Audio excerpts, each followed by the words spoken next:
Jazz is a musical language. We talk about learning vocabulary and learning phrasing all the time. I also see a lot of students who are really only practicing how to play the right notes and only worried about what they're playing and really missing out when it comes to learning how to play it and how to phrase it right and essentially how to actually get it to sound like jazz. So maybe you can play a line like this one.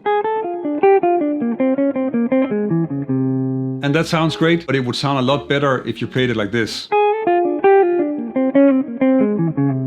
And that's what I want to talk about in this video. My name is Larsen, learn jazz, make music. First, I'm going to give you some examples of the different techniques that are available so you have an idea about what you can use.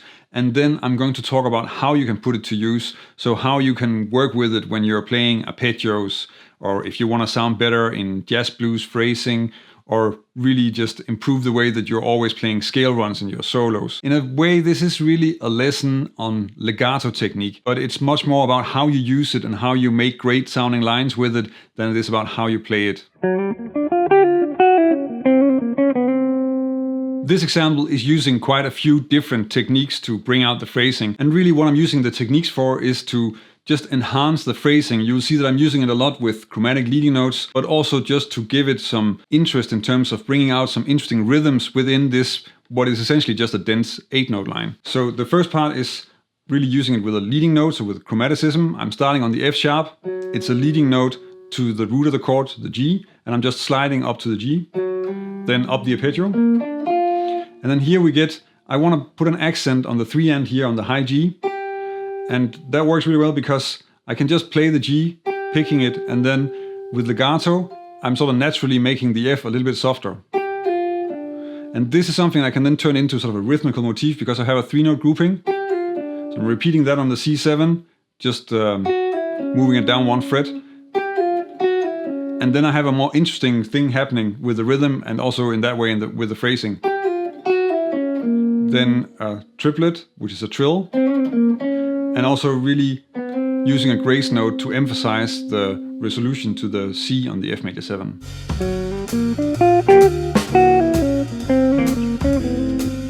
So the way I'm using it here is really just to add some small accents to the things that are interesting in the line. So a leading note and also a rhythmical movement that otherwise, if you're just playing it without making any sort of accents in there, will just disappear and you can't hear that there's a musical idea behind it.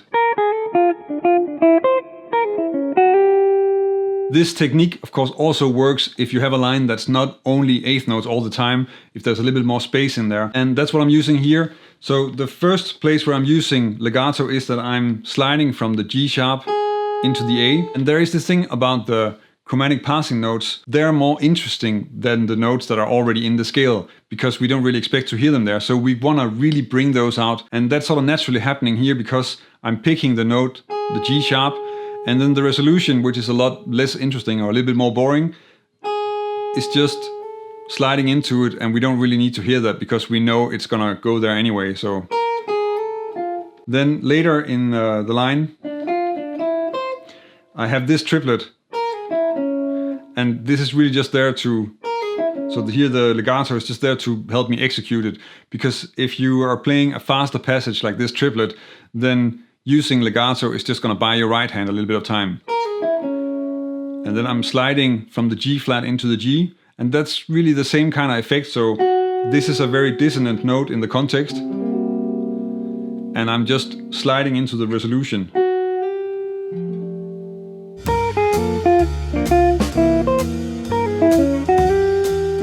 Now you've seen a few of the techniques that are available and also how I use this in my playing. So we can start working on how you get that into your own playing, where you can put it to use and how you get it into your own solos and into your own lines. A good place to start is probably if you have a line where you can sort of add some accent or some emphasis on one note, but maybe if you use legato, you can also make the line a little bit more interesting. That would be a line like this one.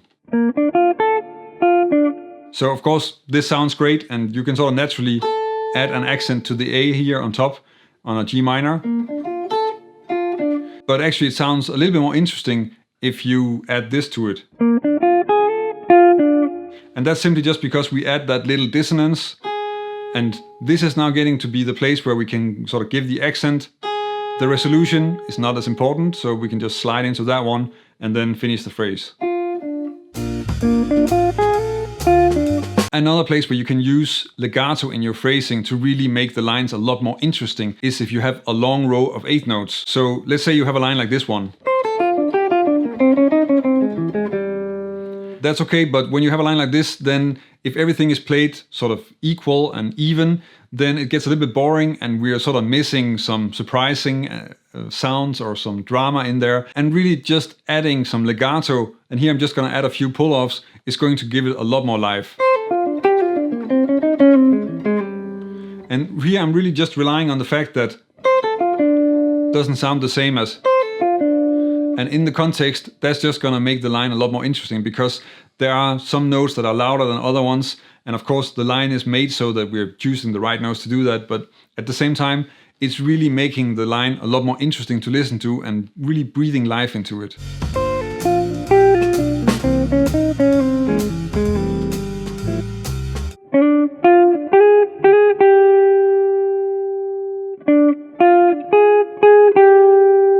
I think these lines just next to each other is really already telling the story. Of course, using all these slides is making the line a lot more interesting to listen to. There's just a lot more happening. And it is a huge part of the jazz blues sound to have these slides, where in the other examples, the slides are very often to notes that are extensions. Then when you're using it to get sort of a blues feeling or a blues phrasing in there, you're really sliding a lot more into the basic chord tones. So on the B flat 7 here, I'm really sliding into the D and the A flat, and I would slide into the F as well if I made a phrase that was like that. So you're really sticking to sort of the lower part of the chord, but you're using a lot of slides and a lot of hammer-on pull-off to just really make the lines a little bit more interesting and give them a little bit more form and a little bit more dynamics.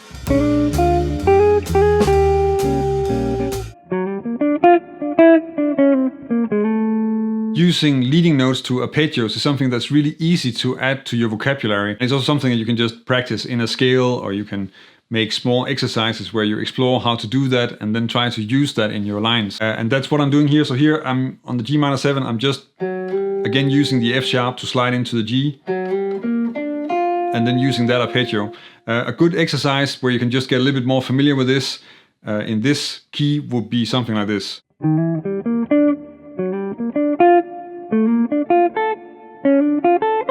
So notice here that I'm actually using different kinds of legato, and that's really just what's practical wherever I'm playing. You want to keep that in mind as well, because when you're using this, it has to be practical to play. You can't really sort of force certain techniques onto the lines if they're unplayable. Then it's probably not going to work.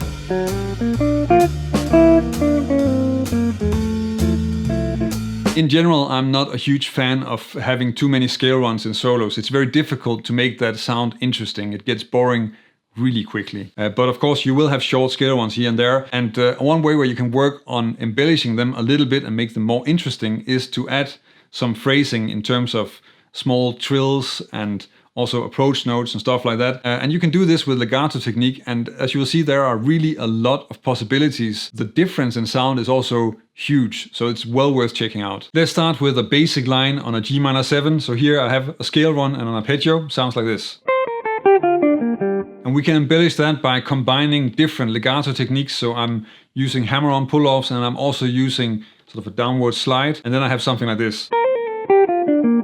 And the advantage here is that not only does it introduce some different in dynamics, it also gives us sort of a different direction within the melody. So instead of just having sort of a predictable scale run, we have different subdivisions, and we also have a different direction, because first it's actually going up instead of down. So, and then continuing down the arpeggio. A similar example on an F major 7 could start with this. So that's also just up the scale and then down an A minor 7 arpeggio. And a way to embellish that would be to add first just a trill between E and F, and then actually just turn around the direction again, so we have.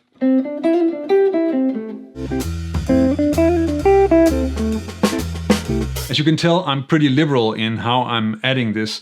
I'm not really thinking about, okay, it's this technique between these two notes and I have this rule to do it. I'm just really trying different things out and then adding things that I know, and it is worthwhile just exploring how to work with it like that. And I also think it's better than really to focus too much on having certain rules or certain ways of doing things, because if you have a mechanical or systematical way of approaching things, then the result is also going to sound like that. And in the end, you just want to experiment a bit and then come up with stuff that sounds good. As you can tell in this video, I'm not really using any sort of interesting scales or weird arpeggios or anything like that. It's all pretty basic stuff, and what makes it sound great is really the phrasing. So in that way, phrasing is super important to check out. And if you want to check out some more information on phrasing, if you want to find some other ways to improve your phrasing, then check out this playlist where I have a few videos that are all about phrasing, improving how you play eighth note lines and how you play better jazz phrases.